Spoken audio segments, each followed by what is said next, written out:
Dr. Grosh from Lowell Animal Hospital, and today we will be discussing wellness exams for your dog. How does dog wellness impact the longevity of my pet? Wellness exams frequently for dogs really helps us, assess any changes early on that they could be having. Biggest thing I see is slight weight gain. If we see your dog once and then years later, it can be a bigger issue before we can tackle that and really get it under control. How soon should I bring my pet in to see a veterinarian for a wellness exam? I say anytime you get a new pet to your home, I would bring it in and get a general checkup just to make sure they're healthy, and then we can answer any questions or concerns you may have. Will additional testing be needed beyond a wellness exam? Typically for annual exams like vaccine appointments, we recommend heartworm testing annually, which also tests for any tick-borne diseases, and it allows you to keep them and buy heartworm prevention, which I highly recommend in this area. We do see a lot of heartworm disease prevalent.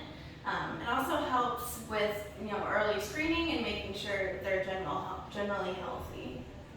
What are some dog wellness recommendations my vet is likely to make? Like I said, heartworm testing. As your dog gets older, we typically recommend a senior wellness panel, which is a more comprehensive blood panel that assesses liver function, kidney function, overall systemic health. If there's concerns about your dog's thyroid levels, we can test for that. It's really tailored to your particular dog to make sure they're as healthy as they can be. Why is early detection of health issues in my dog so important?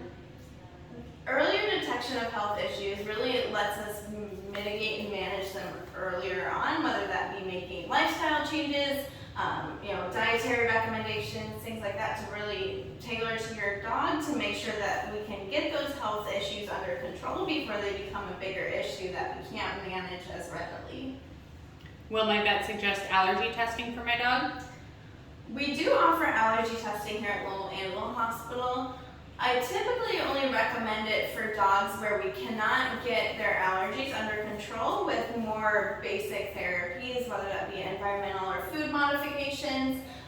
They're not responding to any of our medications we typically use for allergies, or it's a recurring issue that just keeps happening and we can't get a good handle on. At that point, I recommend allergy testing, but it's not my go-to number one step in most dogs that have allergies. Thank you, Dr. Grosh. You're welcome.